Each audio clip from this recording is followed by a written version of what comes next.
Nagpupuri kami sa'yo, Panginoong Jesucristo. Nagpupuri kami sa'yo, Panginoong Jesucristo. Masunuring Kristo Jesus, naghain ng buhay sa krus, kaya dinakila ng Diyos, binigyan ng ngalang tampok sa langit at sansinuko.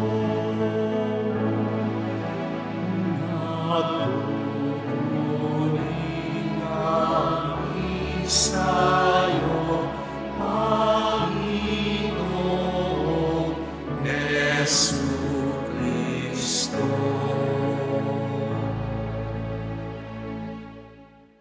Ang pagpapakasakit ng ating Panginoong Jesucristo ayon kay San Lucas.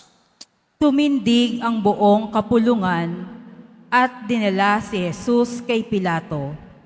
Sinumulan nilang paratangan siya, anila, Ang taong ito'y nahuli naming nanunulsol sa aming kababayan na maghimagsik at nagbabawal ng pagbabayad ng bawi sa Cesar.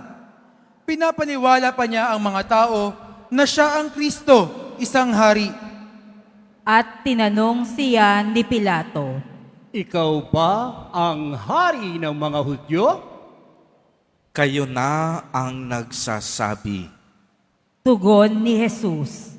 Sinabi ni Pilato sa mga punong saserdote at sa mga tao, Wala akong makitang kasalanan sa taong ito. ngunit mapilit sila at ang wika. Sa pamamagitan ng kanyang mga turoy, inuudyo kaniyang maghimagsik ang buong Judea. Nagsimula sa Galilea at ngayon narito na. Nang marinig ito ni Pilato, itinanong niya kung taga Galilea si Jesus. At nang malamang siya'y mula sa nasasakupan ni Herodes, kanyang ipinadala siya sa taong ito na noon na may nasa Jerusalem. Tuwang-tuwa ito nang makita si Jesus. Marami na siyang nabalitaan tungkol dito at matagal na niyang ibig makita. Umaasa siyang gagawa ito ng kababalaghan at ibig niyang makita iyon. Kaya't tinanong niya ng tinanong si Jesus, ngunit hindi ito sumagot kauntiman. Naroon ang mga punong saserdote at ang mga eskriba na walang tigil ng kapaparatang kay Jesus. Hinamak siya at tinuyan ni Herodes, pati ng kanyang mga kawal. Sinuotan siya ng maringal na damit at ipinabalik kay Pilato. At ng araw ding iyon, naging magkaibigan sina Herodes at Pilato na dati magkagalit. Ipinatawag ni Pilato ang mga punong saserdote, ang mga pinuno ng bayan at ang mga tao, at sinabi sa kanila, Isinakdal niyo sa akin ang taong ito sa kasalanang panunulsol sa mga tao. Ngayon, sinisiyasat ko siya sa harapan ninyo at napatunayan kong walang katotohanan ang mga paratang ninyo sa kanya. Gayon din si Herodes, kaya si Jesus ay ipinabalik niya sa akin.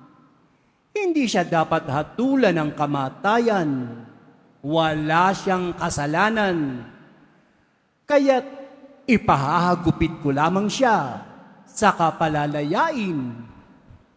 Tuwing Paskwa, kinakailangang magpalaya si Pilato ng isang bilanggo para sa kanila. Subalit, sabay-sabay na sumigaw ang madla.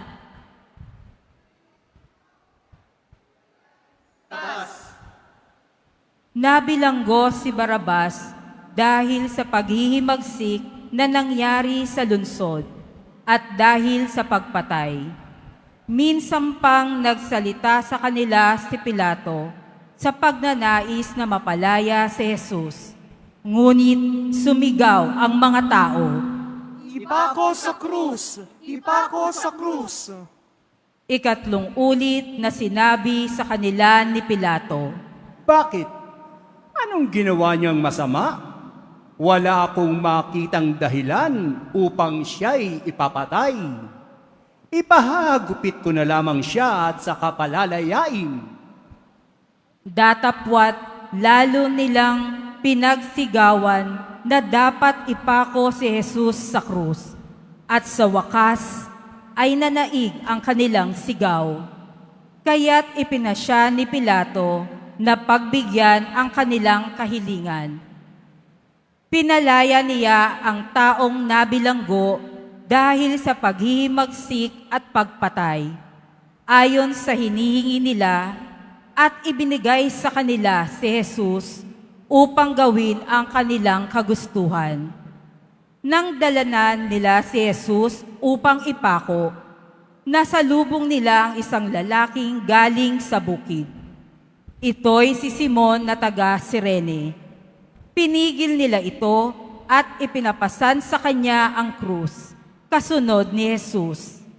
Sinusundan si Jesus ng maraming tao, kabilang ang mga babaeng nananaghoy at nananambitan dahil sa kanya. Nilingon sila ni Jesus at sinabi sa kanila, Mga kababaihan ng Jerusalem, huwag ninyo akong tangisan. Ang tangisan ninyo'y ang inyong sarili at ang inyong mga anak. Tandaan ninyo, darating ang mga araw na sasabihin nila, mapalad ang mga baog, ang mga sinapupunang hindi nagdalang tao, at ang mga dibdib na hindi nagpasuso. Sa mga araw na iyo'y sasabihin ng mga tao sa mga bundok, gumuho kayo sa amin, at sa mga burol, tabunan ninyo kami, sapagkat kung ganito ang ginagawa sa kahoy na sariwa, ano naman kaya ang gagawin sa tuyo? may dinalapas silang 2 salarin upang patayin kasama ni Jesus. Nang dumating sila sa dakong tinatawag na bungo, ipinako nila sa krus si Jesus. Ipinako rin ang 2 salarin, isa sa gawing kanan at isa sa gawing kaliwa. Sinabi ni Jesus, Ama, patawarin mo sila, sapagkat hindi nila nalalaman ang kanilang ginagawa. at nagsapalaran sila upang malaman kung alin sa kanyang kasuotan ang mapupunta sa isa't isa. Ang mga tao'y nakatayo roon at nanonood. Nilibak naman siya ng mga pinuno ng bayan. Anila, Iniligtas niya ang iba? Iligtas naman niya ngayon ng kanyang sarili. Kung siya nga ang Mesiyas, ang hinirang ng Diyos. nilibak din siya ng mga kawal. Nilapitan at inalok ng maasim na alak. Sinabi nila, Kung ikaw ang hari ng mga Hudyo, iligtas mo ang iyong sarili. at nakasulat sa ulunan niya sa wikang Grego, Latin at Hebreo, ito ang hari ng mga Hudyo. Tinuya siya ng isa sa mga salaring nakabitin at ang sabi, Hindi ba ikaw ang Mesiyas? Iligtas mo ang iyong sarili, pati na kami. ngunit pinagsabihan siya ng kanyang kasama. Hindi ka ba natatakot sa Diyos? Ikaw may pinarurusahan tulad niya. Matuwid lamang na tayo parusahan ng ganito dahil sa ating mga ginawa. Ngunit ang taong ito ay walang ginawang masama. At sinabi niya, Jesus, alalahanin mo ako kapag naghahari ka na. sumagot si Jesus, Sinasabi ko sa iyo, ngayon di isasama kita sa paraiso. nang mag-12 ng tanghali, nagdilim sa buong lupain hanggang sa 3 ng hapon. Nawala ng liwanag ang araw at ang tabing ng templo'y napunit sa gitna.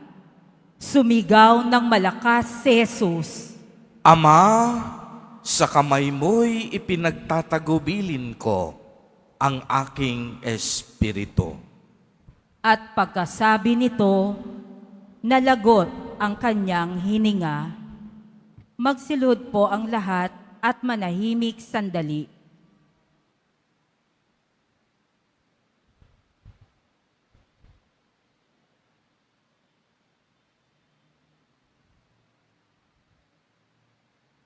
Magsitayo na po ang lahat. Nang makita ng kapitan ang nangyari, siya'y nagpuri sa Diyos. Tunay ngang matuwid ang taong ito. Sabi niya, ang nangyaring ito'y nakita ng lahat ng taong nagkakatipon at nagmamasid. At umuwi silang dinadagukad ang kanilang dibdib. Nakatayo naman sa di kalayuan ang mga kaibigan ni Jesus, pati ang mga babaeng sumunod sa kanya mula sa Galilea. Ang mabuting balita ng Panginoon. Pinupuri ka namin, Panginoong Hesukristo. Magsiupo muna ang lahat.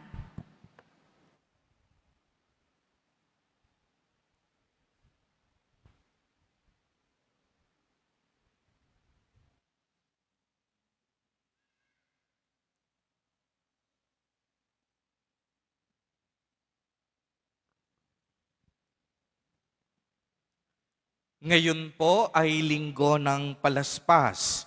Ginugunita natin ngayon ang matagumpay na pagpasok ni Jesus Nazareno sa Jerusalem. Ito ay hudyat na sinisimulan na natin ngayong araw, ang mga mahal na araw. Ang ating liturhiya ay tila baga nagpapadama sa atin ng magkahalong emosyon.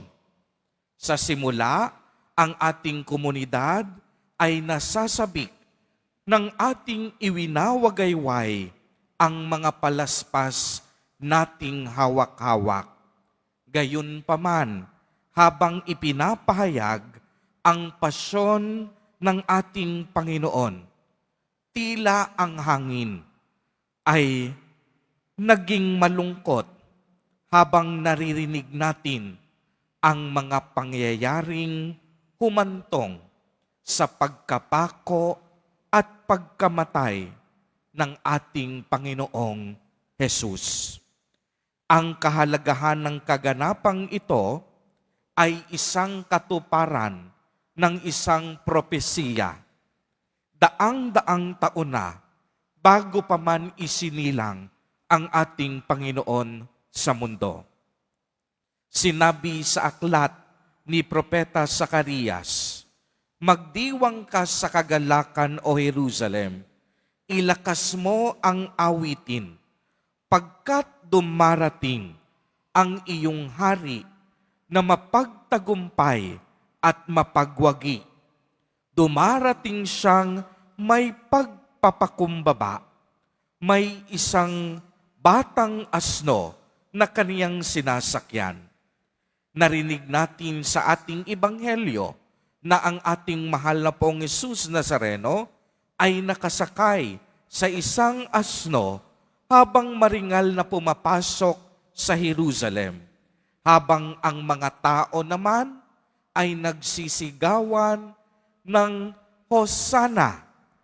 Hosana na ang ibig sabihin, iligtas mo kami. Dito, tinupad ni Jesus ang propesiyang ito at tunay ngang napag-alaman natin na siya ang pinakahihintay na Mesiyas. Kaya nga po sa ating unang pagbasa mula sa aklat ni Propeta Isaías ay ating narinig na hindi tinakasan ni Jesus ang paghihirap sa krus. Uulitin ko po, si Jesus Nazareno hindi nagtago. Si Jesus Nazareno hindi natakot. Hindi niya tinakasan ang bawat paghihirap na dala-dala ng krus. Hindi niya ito pinigilan. Hindi niya ito tinutulan kahit siya ay walang kasalanan. Sa halip, niyakap ni Jesus Nazareno ng buong puso ang krus na magiging kanyang kamatayan.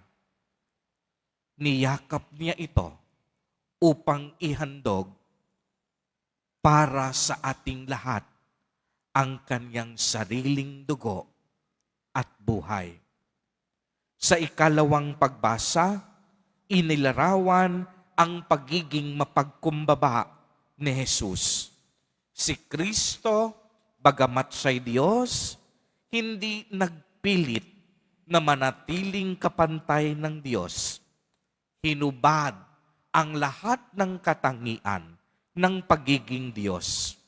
Nagkatawang tao, namuhay tulad ng isang alipin, nang maging tao, nagpakababa, at naging masunurin hanggang kamatayan sa krus.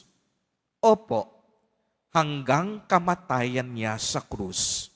Kaya naman, si Jesus Nazareno, itinampok ng Diyos at binigyan ng pangalang higit sa anumang pangalan. Mga kapatid kay Kristo, hindi po katakataka na ang ikalawang persona ng ating Diyos ay tinatawag nating Panginoong Hesukristo, ang Diyos Anak. Jesus na ang ibig sabihin, nagliligtas ang Diyos, at Mesiyas na ang ibig sabihin, isang pinili at isang pinahiran. Kaya naman, ang ating pinakamamahal na Nuestro Padre, Jesus Nazareno, ay ang pinili ng Diyos Ama upang maging ating kaligtasan. Siya at wala nang iba pa ang ating tagapagligtas. Kaya nga po tayong lahat ay naririto ngayon, kasaliw ng mga palaspas na ating hawak-hawak. Iwinawagayway natin ito bilang tanda na kinikilala natin sa Jesus Nazareno bilang ating Diyos at tagapagligtas. Ang ating Panginoong Hesukristo, ang tunay na sugong ipinadala ng kataas-taasan at kabanal-banalang Diyos Ama. At bilang sugo, inihain ni Jesus Nazareno ang kaniyang sarili, alang-alang sa akin, alang-alang sa iyo, at alang-alang sa bawat isa sa atin. At pagmasdan ninyo, si Jesus Nazareno, hindi humingi kahit anumang kapalit. Nagpakababa, nagpakababa, nagpakababa, naglingkod, at nag-alay ng kaniyang buhay. Kaya nga ang ating tanging pagtugon ay bigyan natin ng pagkakataon na si Jesus Nazareno ay tumuloy at manahan sa ating puso at buhay. Paniwalaan natin siya. Makinig tayo sa Kanya. Lumapit tayo sa Kanya. Sa Kanya tayo makasusumpong ng tunay na kapayapaan. Sa Kanya tayo humugot ng ating lakas. Sa Kanya tayo humugot ng ating pag-asa. Sa Kanya tayo magpuri at magsamba. Siya ang katotohanan na magpapalaya sa atin. Kaya nga po ngayon, mga kapatid kay Kristo, habang sinisimulan natin ang mga mahal na araw, inaanyayahan tayo, kilalanin at palalimin natin ang ugnayan natin sa Panginoon. Naway, mas palalimin din natin ang ating pagkakaunawa sa mga palaspas na hawak-hawak natin. Dahil ang mga palaspas na iyan ay sumisimbolo ng pagiging martir. Kagaya ni Jesus Nazareno, maghandog din tayo ng buhay para sa Diyos at sa ating kapwa. Binibigyan tayo ng paalala na ang palaspas na ito ay paghahandog din natin ng ating sakripisyo at pagmamahal sa mga taong ating iniibig at pinaglilingkuran. Ang mga palaspas na hawak natin ay sumisimbolo din ng tagumpay, ang pagtatagumpay ng ating Panginoon laban sa kasalanan, ang pagtatagumpay ng kabutihan laban sa kasamaan. Naway, ang ating mga mahal na araw na ating pinasisimulan sa araw na ito ay maging banal, makahulugan, at mapuno ng tunay na pagpapahalaga. Amen.